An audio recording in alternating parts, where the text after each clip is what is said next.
వార్తా విశేషాల సమాహారం దుర్గా కేబుల్ న్యూస్ కు స్వాగతం.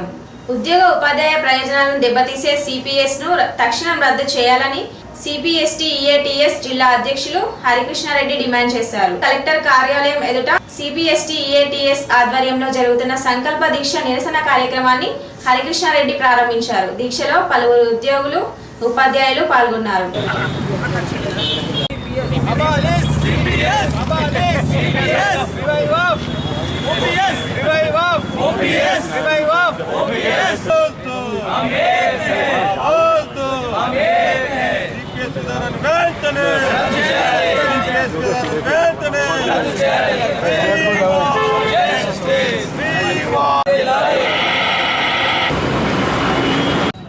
రాష్ట్ర ప్రభుత్వం అమలు పరుస్తున్నటువంటి ఉమ్మడి రాష్ట్రంలో తీసుకున్నటువంటి 653 జీవోను వెంటనే రద్దు చేసి సిపిఎస్ విధానాన్ని రద్దు చేసి తిరిగి 1980 ఆంధ్రప్రదేశ్ రాష్ట్రంలో ఉన్నటువంటి పెన్షన్ రూల్స్ తిరిగి తీసుకురావాలని చెప్పేసి అదే పాత పెన్షన్ విధానాన్ని తిరిగి పునరుద్ధరించాలని చెప్పేసి మా సంఘం పక్షాన మరి రాష్ట్ర ప్రభుత్వాన్ని డిమాండ్ చేస్తూ దీనివల్ల ఈ కాంట్రిబ్యూటరీ పెన్షన్స్కి విధానం వల్ల ఉద్యోగులలో కనీస పెన్షన్ భద్రత లేకపోవడము, డెత్ పెన్షన్ లేకపోవడము, గ్రాట్యుటీ లేకపోవడము, కమ్యూటేషన్ లేకపోవడం వల్ల మరి ఉద్యోగ రీత్యాలో పనిచేసినటువంటి ఉద్యోగ ఉపాధ్యాయ సోదరులు సోదరిమణులు చనిపోతూ పదవి విరమణ చేసే సందర్భంలో వారికి వాళ్ళ కుటుంబ పరిస్థితి దారుణంగా ఉండడం వల్ల ఇప్పటికీ చనిపోయినటువంటి కుటుంబ సభ్యుల యొక్క పరిస్థితి కానివ్వండి, రిటైర్మెంట్ అవుతున్నటువంటి పరిస్థితి కానివ్వండి చాలా దీన స్థితిలో ఉంది. కాబట్టి ఇది ఏ కారణం చేదైతే ప్రభుత్వం అప్పటి ఉమ్మడి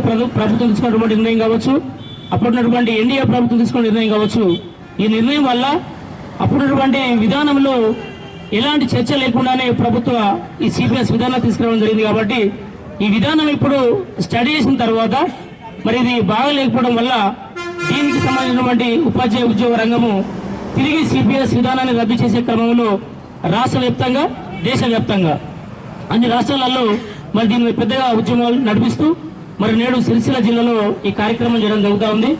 మరి రాష్ట్ర ప్రభుత్వం తిరిగి మరి ఒకసారి ఆలోచించి ఈ సిపిఎస్ విధానాన్ని వెంటనే రద్దు చేసి తిరిగి పాత పెన్షన్ విధానాన్ని పునరుద్ధరించాలని చెప్పేసి కోరుకుంటూ నేత కార్మికుల సంక్షేమం కోసం చర్చించే సమావేశంలో కార్మిక సంఘాలు విస్మరించడం బాధాకరమని రాజన్న సిరిసిల్ల జిల్లా పవర్లూమ్ వర్కర్స్ యూనియన్ ప్రధాన కార్యదర్శి మూషం రమేష్ అన్నారు. సిఐటియు కార్యాలయంలో ఏర్పాటు చేసిన సమావేశంలో రమేష్ మాట్లాడుతూ చేనేత మరమగ్గాల కార్మికుల సమస్యలను తెలుసుకునేందుకు స్వయంగా ముఖ్యమంత్రి కేసీఆర్ చొరవ తీసుకోవడం పట్ల హర్షం వ్యక్తం చేశారు.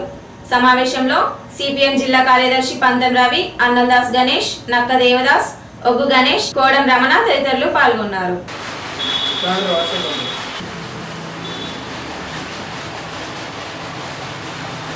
పూర్వకమైన వాతావరణంలో వాళ్ళు కల్పించాలి. మరి మొన్న చూసినట్లయితే మొన్న జరిగిన కూలీ ఒప్పందం కూడా స్వయంగా మంత్రి గారి సమక్షంలో జరిగింది.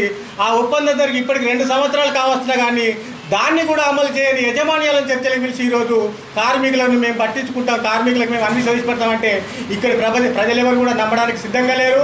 ఇప్పటికైనా స్థానిక ఎమ్మెల్యే రాష్ట్ర మంత్రి వర్యులు ఇక్కడి కార్మికుల పక్షాన ఇక్కడి వస్త్ర పరిశ్రమ గురించి ఆలోచించకుంటే రాబోయే కాలంలో ఆయనకు ఇక్కడి కార్మికులు తగిన గుణపాఠం చెప్తారని ఈ సందర్భంగా హెచ్చరిస్తా ఉన్నాను. ముఖ్యమంత్రి గారు సిరిసిల్ల పవర్లూమ్ కార్మికుల సమస్యల మీద ప్రగతి భవన్లో సమావేశం ఏర్పడినట్టు కార్మికులను ఆహ్వానించినట్టు పత్రికలో రావడం జరిగింది. కానీ తీరా చూసినట్టయితే ఇక్కడ నుంచి యజమానులను పిలిపించుకొని ఆ సమావేశానికి తీసుకుపోవడం జరిగింది. దీన్ని మేము సిఐటిగా పెద్ద ఎత్తున ఖండిస్తూ ఉన్నాం. ఎందుకంటే ఇంత పెద్ద కార్మికుల భవిష్యత్తు తెలిసేటువంటి సమావేశానికి కార్మికులు కానీ కార్మిక సంఘాలు లేకుండా ఎలా నిర్ణయాలు చేస్తారని అడుగుతా ఉన్నాం. కార్మికుల సమస్యలు ఏమైనా ఉంటే కార్మికులు తెలుపుతారు, కార్మిక సంఘాలు తెలుస్తాయి. కానీ యజమానులు తెలపడం అనేది అదే కంచే షేన్ మేష పెట్టే విధంగా ఉంటే తప్పించి వేరే రకంగా లేదు. ఇప్పటివరకు చూసినట్టు ఇక్కడ యజమానులు వాళ్ళు చేసుకున్న ఒప్పందం కూడా అమలు చేయని పరిస్థితి, అమలు చేయని యజమానులతోటి ఈరోజు ముఖ్యమంత్రి గారు చర్చలు జరపడం అనేది సిగ్గుచేటు. ఇప్పటికైనా స్పందించి వెంటనే ఈ కార్మికుల సమస్యలు నిజంగా మీకు కార్మికుల ప్రేమ ఉంటే, కార్మికులు న్యాయం చేయాలనుకుంటే వెంటనే కార్మిక సంఘాలను కానీ కార్మికులను పిలిపించి వాళ్ళ సమస్యలు తెలుసుకొని ఆ సమస్య దిశగా ఇక్కడున్న పౌరులు కార్మికులు ఆత్మహత్య నివారణకు శ్వాస ఉపాధి కల్పించే దిశగా చర్యలు తీసుకోవాలని ఈ సందర్భంగా సిఐటిగా తెలియజేస్తా ఉన్నాం. కేంద్ర రాష్ట్ర ప్రభుత్వాలు ఇచ్చిన హామీలను అమలు చేయాలని కోరుతూ జరిగే జన ఆవేదన కార్యక్రమాన్ని విజయవంతం చేయాలని కాంగ్రెస్ పార్టీ పట్టణాధ్యక్షులు సంగీతం శ్రీనివాస్ కోరారు. పార్టీ కార్యాలయంలో ఏర్పాటు చేసిన సమావేశంలో సంగీతం శ్రీనివాస్ మాట్లాడుతూ ఈ నెల 26న జరిగే నిరసన కార్యక్రమంలో ప్రజలు భారీ సంఖ్యలో పాల్గొని విజయవంతం చేయాలని కోరారు. సమావేశంలో ఎంపీటీసీ సూర్యదేవరాజ్, దొమ్మాట నర్సయ్య, బండారి బాలరెడ్డి, లక్ష్మారెడ్డి, ఎస్కే గౌస్, నందిశంకర్, కారంపూరి సాయన్న, బైరి రమేష్, తాటిపాముల శ్రీనివాస్ తదితరులు పాల్గొన్నారు.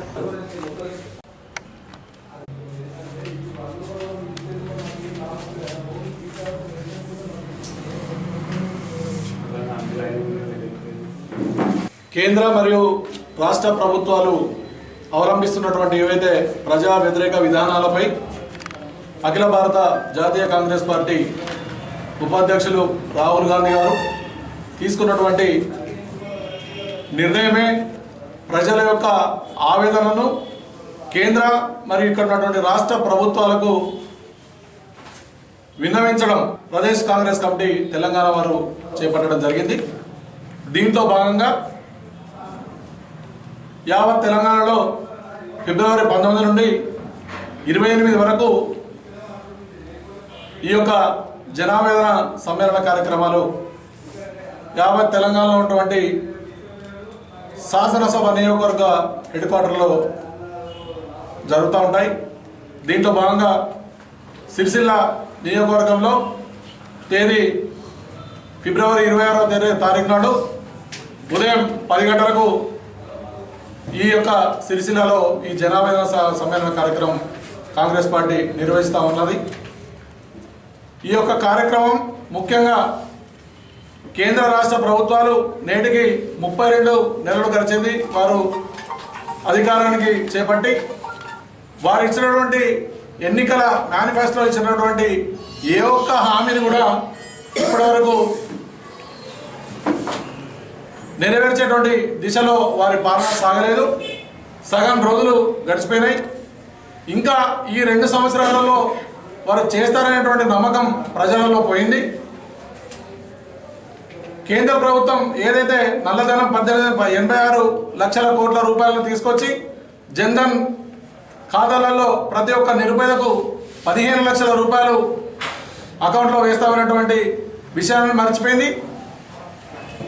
అలాగే రాష్ట్ర ప్రభుత్వం ఏవైతే ఎన్నికల మేనిఫెస్టోలో పెట్టి అన్ని అబద్ధాలు చెప్పి గద్దెనెక్కిన తర్వాత సగం రోజులు గడిపోయినా కూడా ఇప్పటికి కూడా ఆ మేనిఫెస్టోలో ఉన్నటువంటి ఏ ఒక్క ఎన్నికల హామీ కూడా నెరవేర్చే దిశలో చర్యలు తీసుకోలేదు.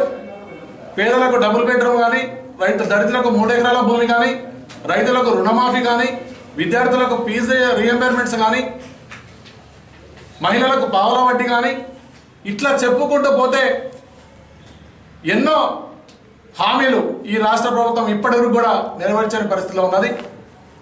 దీంట్లో భాగంగా ఒక వినూత్నమైనటువంటి ప్రదర్శనను ప్రజల ద్వారా ప్రజల యొక్క ఆవేదనను విన్నపాల ద్వారా ఇచ్చేటువంటి కార్యక్రమం. ఒక 2 కుర్చీల మీద కేంద్ర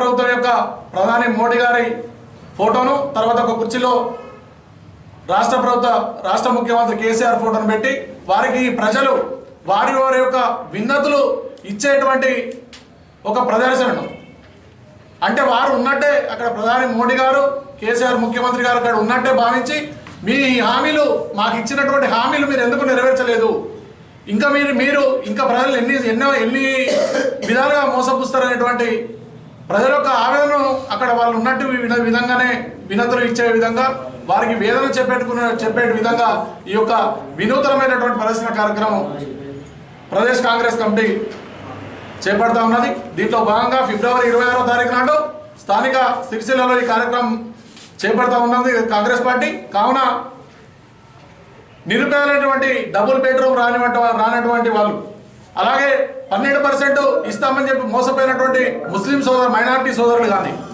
అలాగే ఇందిరమ్మ బిల్లులు ఇస్తామని చెప్పి ₹1 కూడా డ్యూ ఉండకుండా మేము ఇస్తామని చెప్పినటువంటి ఇందిరమ్మ కట్టుకున్నటువంటి బిల్లులు ఇవ్వనటువంటి బాధితులు కానీ, ఆసరా పింఛన్లు రాని వ్యక్తులు కానీ, అలాగే అంత్యోదయ కార్డులు ఇక్కడ ఉన్నటువంటి దాదాపు 10,000 అంత్యోదయ కార్డులు ఉంటే 8,000 తీసేసినటువంటి సంఘటన.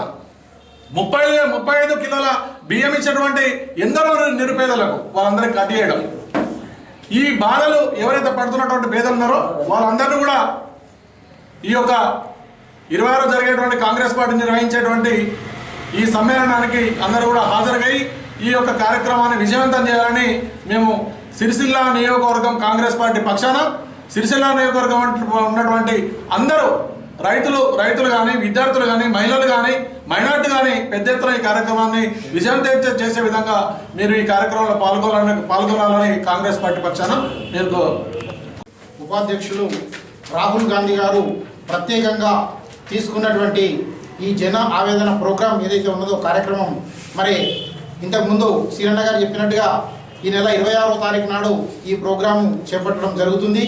దీనికి అన్ని మండలాల నుంచి మరి ఏదైతే దళితులకు 3 ఎకరాల భూమి కానీ, తర్వాత ఫీజు రియంబర్స్మెంట్ కానీ, ప్రతి అంశం లోపల దగాపడ్డటువంటి ప్రతి ఒక్క బాధితుడిని ఈ కార్యక్రమాన్ని తీసుకురావడం జరుగుతుంది. మేమేదో ఎప్పటికీ కాంగ్రెస్ వాళ్ళు మాట్లాడుతుందనేది కాకుండా స్వయంగా బాధితులే అటు ప్రధానమంత్రితోటి ఇటు ముఖ్యమంత్రితోటి మాట్లాడుతున్నారు. వాళ్ళ భాష, వాళ్ళ ఆవేదన అనేటువంటిది వాళ్ళకు పూర్తి స్థాయిలో కూడా అర్థమయ్యేటువంటి విధంగా ఈ కార్యక్రమాన్ని చేపట్టడం జరిగింది. ఈ కార్యక్రమానికి ఈ సిరిసిల్ల నియోజకవర్గంలోని అన్ని మండలాల నుంచి బాధితులు తరలి వస్తారు. కాంగ్రెస్ పార్టీ కార్యకర్తలు, శ్రేణులు కూడా అందరూ కూడా పాల్గొంటారు. కాబట్టి ఈ కార్యక్రమాన్ని విజయవంతం చేయాలని చెప్పి ఈ సందర్భంగా పిలుపునిస్తా ఉన్నాం.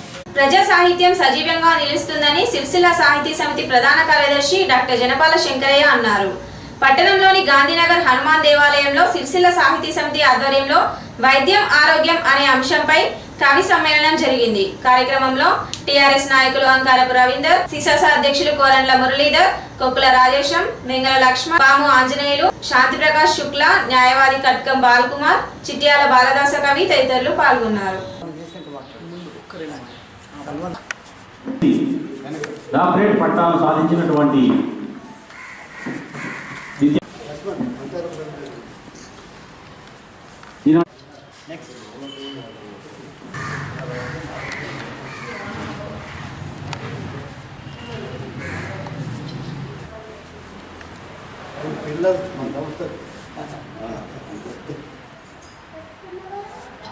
వాళ్ళ గౌరవాన్ని తీసుకున్నామన్న ఉద్దేశం ఉంది తప్ప ఉద్దేశం కాదు.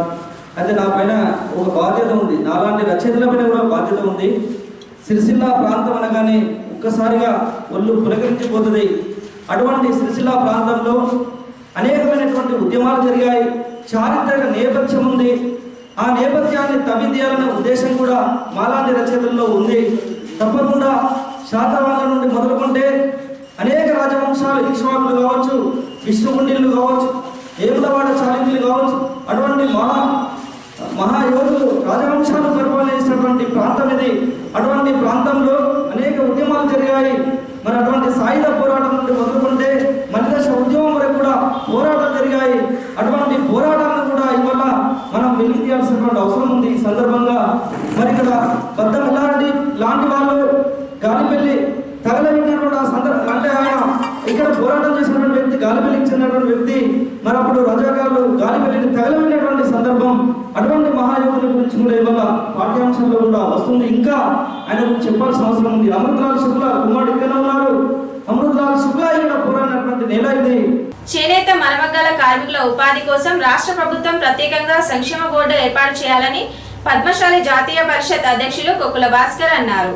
రాష్ట్ర ప్రభుత్వం చేనేత రంగానికి ప్రాధాన్యత ఇవ్వడం ఆహ్వానించదగ్గ పరిణామం అన్నారు. సమావేశంలో నేత చేయుత స్వచ్ఛంద సంస్థ అధ్యక్షులు కుసుమ విష్ణుప్రసాద్, బీజేపీ నాయకులు గాజుల వేణులు పాల్గొన్నారు.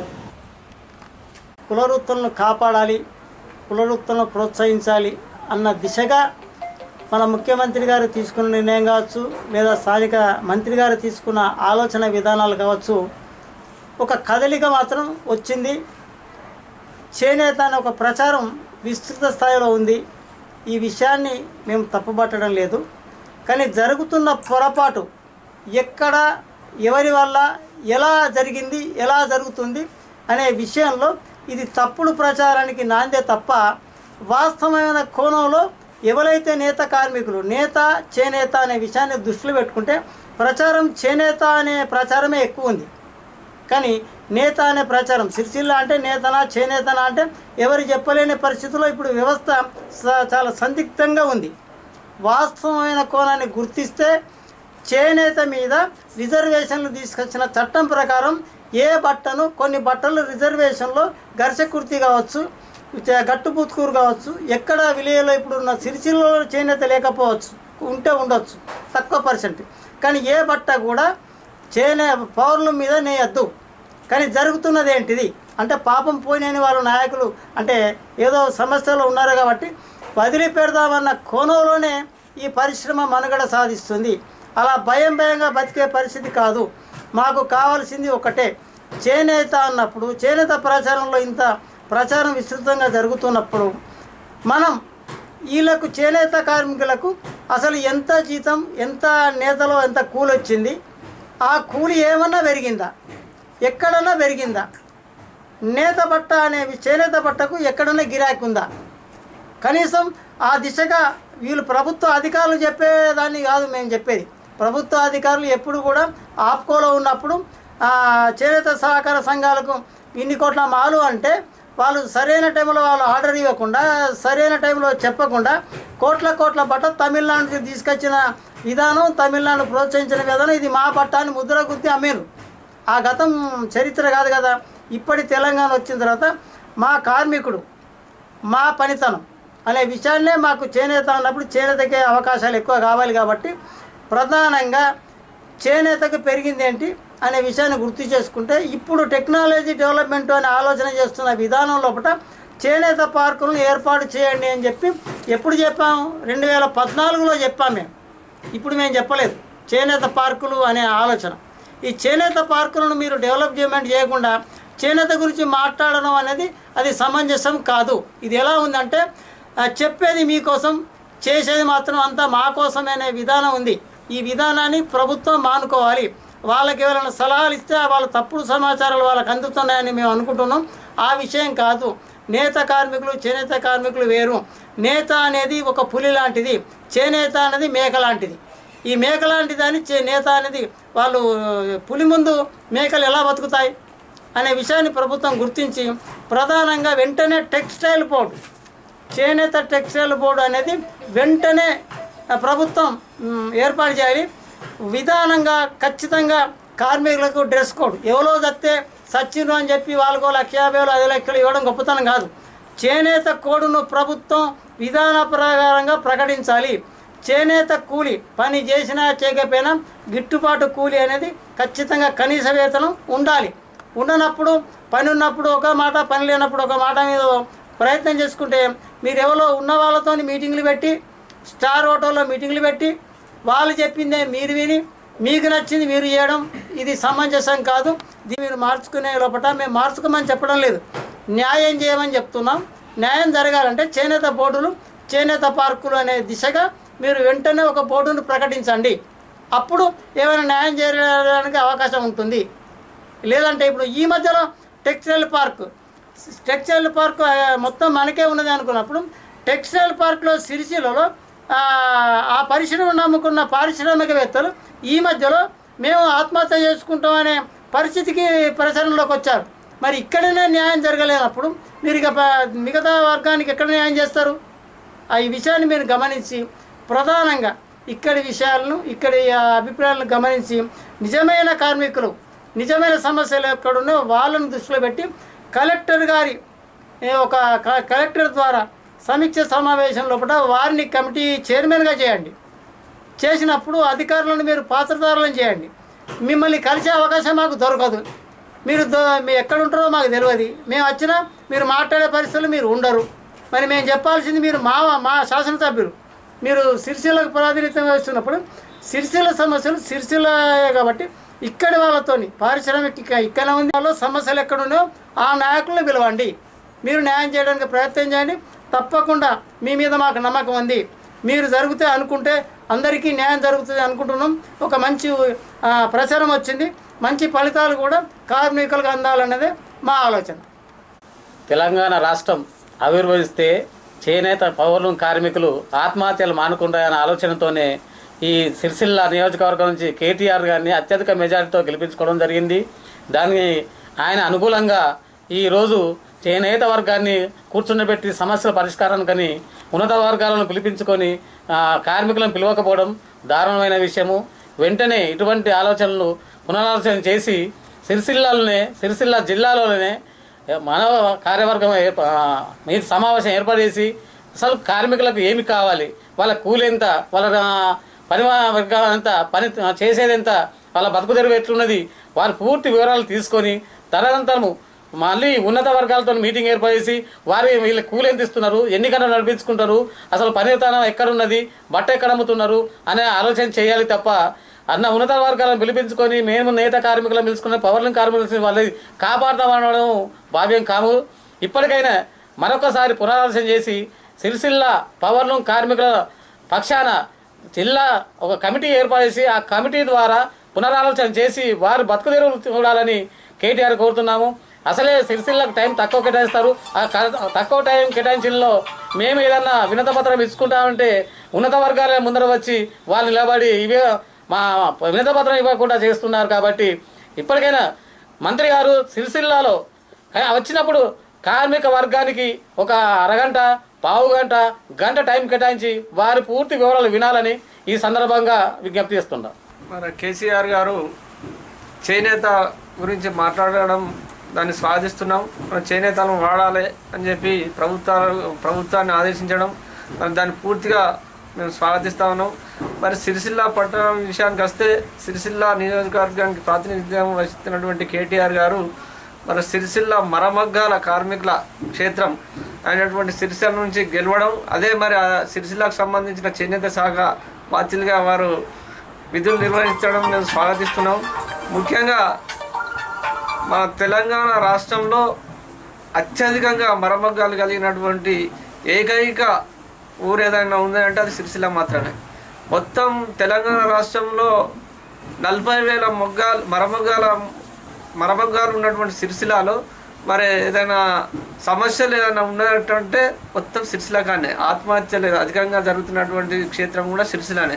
మరి స్థానికంగా మరి సిరిసిల్ల జిల్లా ఏర్పాటైన సందర్భంలో మరి జిల్లా కలెక్టర్ గారి అధ్యక్షతన ఒక కమిటీని ఏర్పాటు చేసి సిరిసిల్ల పట్టణంలో ఉన్నటువంటి మరమగ్గాల కార్మికులకు ఏవైతే సమస్యలు ఉన్నాయో వాటి అన్నిటి మీద అధ్యయనం ఏర్పాటు చేసి ఒక మరమగ్గాల చేనేత అనేది దాదాపు సిరిసిల్ల గడ 1%, 2% ఉండొచ్చు. 98% మరమగ్గాల కార్మికుల మీదనే ఆధారపడి ఉన్నారు. కాబట్టి వారి స్థితిగతుల మీద అధ్యయనం చేసి ఒక చేనేత మరమగ్గాల కార్పొరేషన్ లాంటిది ఏర్పాటు చేసి మరి వాళ్ళ సమస్యలను అన్నిటి మీద అధ్యయనం చేసి వాళ్ళకు సరైన న్యాయం చేయాలని చెప్పి 2004, 2003లో చేనేత అప్పటి కేంద్ర ప్రభుత్వం టెక్స్టైల్ పార్క్ను ఏర్పాటు చేస్తే దాన్ని పట్టించుకునే నాదులు లేక ఇవాళ అక్కడి పారిశ్రామికవేత్తలు అసలు ఆత్మహత్యలు చేసుకునే పరిస్థితి ఉన్నది. కాబట్టి వాళ్ళ స్థితిగతులను కూడా ఆలోచన చేసి మరి ఏదైతే ఆ మిత్తి ఉన్నదో ఆ మిత్తి వాళ్ళు పడలేక చాలా ఇబ్బందులు పడుతున్నారని చాలా సందర్భాలను చెప్పడం జరుగుతుంది. కాబట్టి వాటన్నిటి కూడా మాఫ్ చేసి ముఖ్యంగా మరమగ్గాలు నడుపుతున్న కార్మికులకు శ్రేయస్సు కోరి మీరు ఏదైతే నాకు సిరిసిల్ల రాజకీయ భిక్ష పెట్టింది అన్నారో మరి మీరు ఆ మరమగ్గాల కార్మికుల వేతలు తీర్చినాడు మీరు నిజమైన న్యాయం చేసిన వారు అవుతారని చెప్పి ఈ సందర్భంగా డిమాండ్ చేస్తారు. పైకి పెద్ద మనుషుల్లా కనిపిస్తూనే సెటిల్మెంట్ దందాలు బెదిరింపులకు దిగుతూ సామాన్యులను భయభ్రాంతులకు గురి చేస్తున్న 2 యువకులు అనూహ్యంగా సిరిసిల్ల పోలీసులకు చిక్కారు. వీరిని అరెస్ట్ చేసి అదుపులోకి తీసుకున్న పోలీసులు డమ్మీ తుపాకులను స్వాధీనం చేసుకున్నారు. సమావేశంలో డీఎస్పీ పి సుధాకర్, పట్టణ సిఐ విజయ్ కుమార్, అదుపులోకి తీసుకోవడంలో చాకచక్యంగా వ్యవహరించిన transports SI Ravinder, CCS SI Vidyasagar, head constable Kanakaiah, Ravi, బాబాలను డీఎస్పీ అభినందించారు.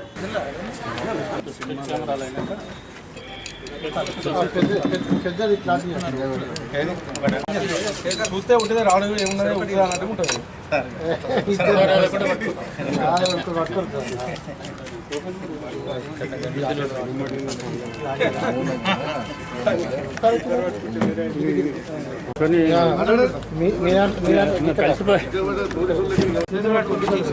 ఈయన పక్కన నిల్చోవాలి.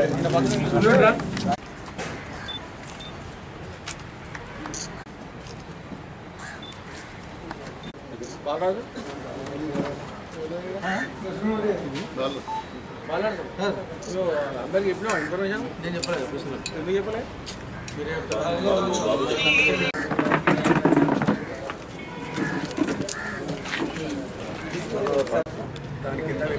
వీళ్ళ కింద crime 506, 12 red with 511 and 25 Indian arms act case book చేసి వీళ్ళని అరెస్ట్ పెట్టడం జరిగింది.